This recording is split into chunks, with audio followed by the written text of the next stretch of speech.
Hey, I'd like to welcome you to another episode of Mission Matters. My name is Adam Torres, and if you'd like to apply to be a guest on the show, just head on over to missionmatters.com and click on Be Our Guest to apply. All right, so today I have Dom Farnan on the line, and she is a founder and CEO of Dot Connect.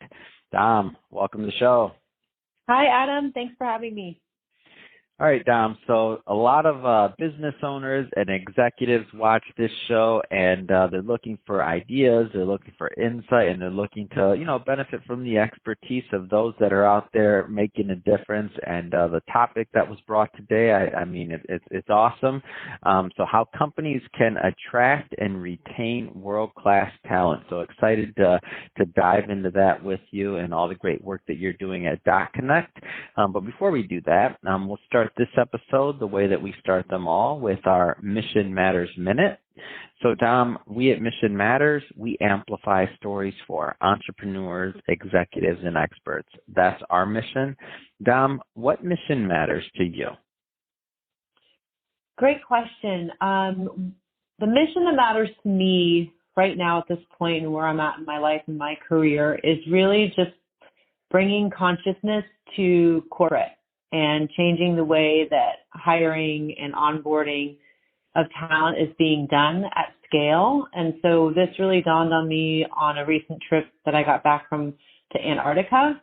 And I just left that trip feeling really high vibe and really expanded and really wanting to continue to bring this work to scale and impact the lives of as many people as possible, because I know from my own first experience working with 300 plus companies through my consulting career that there's not a lot of consciousness in corporate. And so the way hiring is done and the way people are being onboarded and what's important to them is very different now than kind of the old regime and the way the business was once done. So that's the mission that matters to me. It's awesome. Love bringing mission-based individuals on here to share why they do what they do, like what motivates them to go out there and make a difference in the marketplace. So great stuff there. Just to kick this off, so how did you get started, like on this path to helping organizations with solve this problem? Like, where did this begin for you? Yeah, this journey of mine began when I was 17, actually. So I graduated high school early, and during the time that my courses were done and I was to receive my diploma with my class, I had a lot of time on my hands, and I had an internship at a company in marketing. And then when that internship was done, I went to HR and said, I don't want to go back and work at the pizza place. So keep me. What can you teach me? I'm down. Let's do it. And the VP of HR said, I'll hire you as a recruiter. I'll teach you everything you need to know.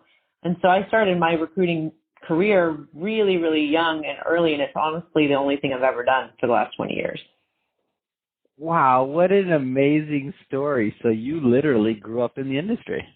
Literally grew up, and it was not easy. I mean, looking like a 17-year-old and interviewing people in person that were further along in their career was a funny experience, as was supporting hiring managers that were working for a long time. And, I had to learn a lot about myself. I had to learn a lot about corporate. Like, I literally worked in a pizza place before I got this job. So wow, it was a lot. It was a lot of learning and being a sponge, and I had amazing mentors that, took me under their wing from day one and really, really helped me to learn everything that I could know at an early age. Wow. And so the question I'm going to ask you, I've been waiting to ask this for a long time. And the reason is because I normally like to ask it to somebody that they've not just been in the industry for a long time, whether it's recruiting, whether it's banking, whatever the industry is. Like myself, I've been in media now full time, going on 5, 6, who knows how many years now. But before that, I was in finance. And I was one of those people like yourself that started very young in a particular career. So I started when I was 16 working in a brokerage firm. And I thought I'd do that for the rest of my life. Like I just love the industry. I love helping people. I love it all. So I didn't leave because of any reasons other than a media opportunity presented itself that I took. But other than that, I'd be there. I would have retired a financial advisor and helping people. So Like I have a certain bias, and I just think there's so much opportunity for individuals that want to excel their career and things like that in financial services. So Yeah. I'd be curious to hear your standpoint, like and when I say for the people out there listening, I don't mean just young in terms of age. I mean, I know there's people looking for new opportunities, looking for new industries, looking for different things. Yep. So for individuals that maybe haven't considered recruiting or that whole, let's say, ecosystem, you don't have to be necessarily a recruiter, but that whole Yep. ecosystem, what kind of things would you tell them about the industry? It's dynamic. It's always changing. It's fast paced. It's intense. There can be, a lot of opportunities for people to project their energy and stuff at you from every angle. But I think that really is what helps to reground me in my mission of bringing consciousness to corporate, because I was on the receiving end of a lot of projection for 20 years with a lot of different places. So I think recruiting as an industry, I mean, I've loved it, and I think it gives a lot of opportunities for people who want flexibility, who want to be able to work from wherever. So my team is 90 people and growing globally. We have people all over South Africa and Africa, all over the U.S. We don't have any offices. I mean, I have a small office. I work in Laguna Beach, but honestly, my team's everywhere. So I definitely think it provides you with that flexibility. And I actually love career pivoters. So to your point, like, you don't have to be in this industry. You can come from any industry and pivot your career and apply your skills that you've learned elsewhere. In recruiting, we have a lot of like ex-project managers that work here. We have ex-software engineers that do technical recruiting. One of my best technical recruiters graduated from a boot camp, wanted to be an engineer, and decided to do tech recruiting because when she got out of her boot camp, it was really hard for her to get an engineering job. So we leveraged her technical chops to apply it to finding other engineers, and that's been tremendously successful. So I would say there's a lot of opportunity. I also think for those people who are early in their career and they don't know what they don't know yet, it's a good place to start and just be exposed to a lot of different types of roles that companies hire for. So we have somebody who's pretty early in his career. I think he's like 22, still going to school, doesn't really know what he wants to do yet, but is starting doing sourcing for us and just getting exposed to lots of different opportunities that you may not even know exist out there. Oh, amazing. Great story. I want to switch it up a bit. Let's go further into the topic when it talk about attracting great talent. I guess just to kind of start the conversation. So, I mean, you've worked with, at DocConnect, like big organizations, leading organizations like National Football League, so NFL, Snapchat, Samsung Next, Zendesk, and a host of others. So you have, I believe, a unique vantage point, not just for the amount of time and that you spent in the industry as an expert, but also the types of companies you've worked with. So lots of changes happening in the marketplace. I guess that'd be an understatement for everybody listening to this. We're recording this in March of 2022, so lots of change going on in the marketplace in general. What are some of the, from your vantage point, what are some of the things that, companies are doing to really attract and retain that top talent?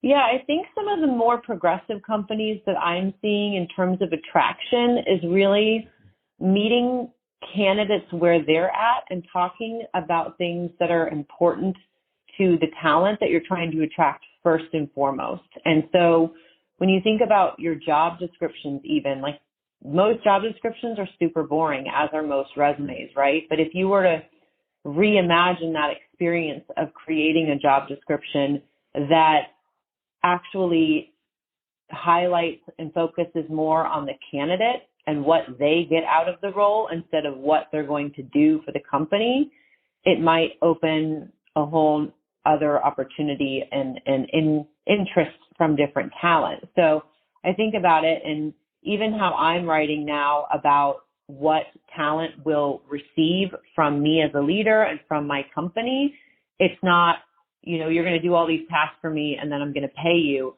I start and lead with, I will invest in you. I will listen to you. I will get to know you as a human being. I will elevate you. I will grow your skills and your confidence. Like those are the things and the commitments that I'm going to make and my company is going to make to you for you to want to join us. And if that resonates with you, then hit us up. And that actually has really increased interest from people. So recently I've been writing a lot more from that perspective on my LinkedIn, and I'm getting people just DMing me wanting to have career conversations with me and really being intrigued about what we're doing over here, how we're doing it, different leadership styles and things like that. So I think first and foremost, reimagining what a job description looks like even at the most basic level. And then secondly, really being flexible and understanding that at the moment, there really isn't one size fits all that feels good for the talent that you're trying to attract. People who didn't work from home before, who have worked from home for the last few years now, might be settling into that, and they may not go back to an office. So if there are companies that are trying to call people back into an office, understand that if you do that, you're probably going to see some turnover, and you're probably not going to be as competitive as other companies that are way more flexible. You'll even see that in big tech, like they are repurposing some of their offices and making them more like hubs where there can be co-working, but not a requirement to be in the office for any set number of days and hours. And I think that trend is going to continue. People want flexibility. People are also burnt out from the pandemic and what we've all had to go through in the last few years. So, I think that the great resignation and all of those things are very real. And I talk to a lot of people who are quitting jobs that are no longer in alignment with their values, and the leadership team doesn't embody those values and principles. And so that's causing them to leave, and they don't even have another job lined up. They're just leaving because they're on burnout mode. So I think there's a lot of different elements that are going on right now that are contributing to this. How does culture play a role in this scenario, or where does that fit in? Like, tell us a little bit more about culture.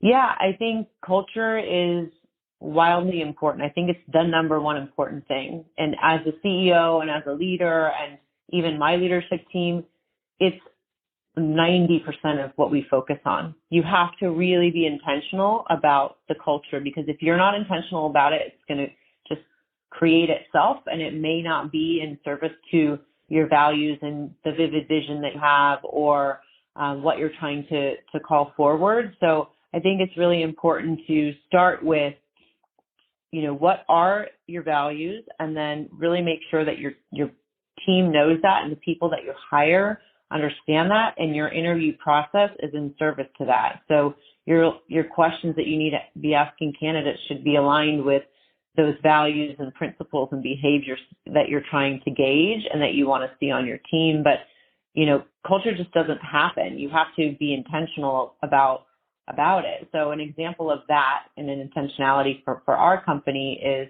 I am very, very big and in my inner work and healing journey. And I am bringing different modalities of things that have helped me as a conscious leader, like breath work, meditation, whatever it is, journaling. I'm bringing that back to my team, and I'm inviting them, if they feel called, to join me on this journey. So we have a monthly meditation on Zoom that we host. We have monthly breathwork sessions from my friend Avery Whitmore that hosts that for us. I have a smaller cohort of groups, so maybe not everyone wants to hop on Zoom with 90 people and do breathwork, but we've got a smaller group where it's like 15 people in a cohort per month that rotate through with another healer I work with named Jody. So there's a lot of things that I'm doing intentionally to create that space for my team so they can first and foremost show up for themselves. And when they do that, they show up even stronger for our clients and our candidates and each other. That's awesome. And so, I want to switch it up a bit here. So I know in the beginning I mentioned some of the companies you've worked with in the past. How does the company know, or like I should say, what kind of companies do you find get the most value out of working with you and your team over at Dot Connect? Yeah, companies who really want our help, who genuinely want our help, want our expertise, want our insights, want us to show them what good recruiting can look and feel like, and want a different experience. A lot of times I do tons of discovery calls with clients or potential clients, and people come to us and they're frustrated. They don't like recruiting. They don't like their former recruiters. They've had horrible experiences with agencies. I get all of it. They just unpack all of it on me. And to me, what has made us successful is our ability to just execute with a high level of intention. I mean, a recruiting process is not that dissimilar anywhere you go. There may be more steps or less steps depending on the company, but at the end of the day, if you have a good recruiter who's detail-oriented with a high level of intention, who truly is a partner for you, they're not just trying to fill the job or fill the rec with whoever, but they truly understand your company values, your company culture, what makes you tick, what direction you're headed. That's where we can come in, and that's really where our magic happens. So I think of it like this, like my core focus is really building solid relationships with everyone I talk to. I call myself the chief conscious connector and the super connector. So if I'm talking to somebody who's a candidate for a job somewhere and they're not the best fit for that job, I'm still going to keep in touch with them because chances are the next day I'm going to get another opportunity at a different company. And that's actually how we landed our biggest first client. A candidate that I talked to, actually at Zendesk, she declined the role I was working on there back in the day, but we stayed in touch. And then she said, I want to work with you. So let me get settled at this new place and I want to bring you in. And then I got brought in, and then I brought my team in, and the rest is history, all primarily just because of that relationship that we built. So, you know, the recruiting experience isn't always that enjoyable, but when you work with my team, we make it easier, we make it more fun, we make it not so serious because it's not always that serious in recruiting, and we have a high level of intentionality and partnership. It's awesome. And so, Dom, if somebody is listening to this and they want more information about .Connect or to connect with you and your team, what's the best way for them to do that? Best way to do that, you can go on our website, www.connectllc.com. You can find us on Instagram at weare.connect. You can find me personally on Instagram at I am Dom Farnan, and you can also find us on LinkedIn. Wonderful. And we'll leave all that information in the show notes as well, so that our audience can just click on it and head right on over and check you out.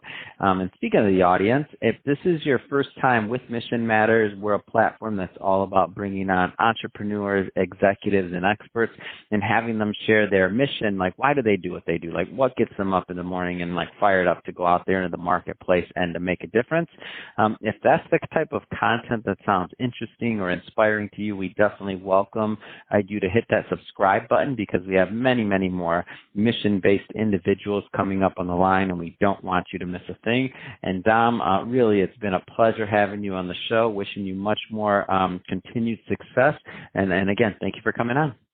Thanks, Adam. Have a great one.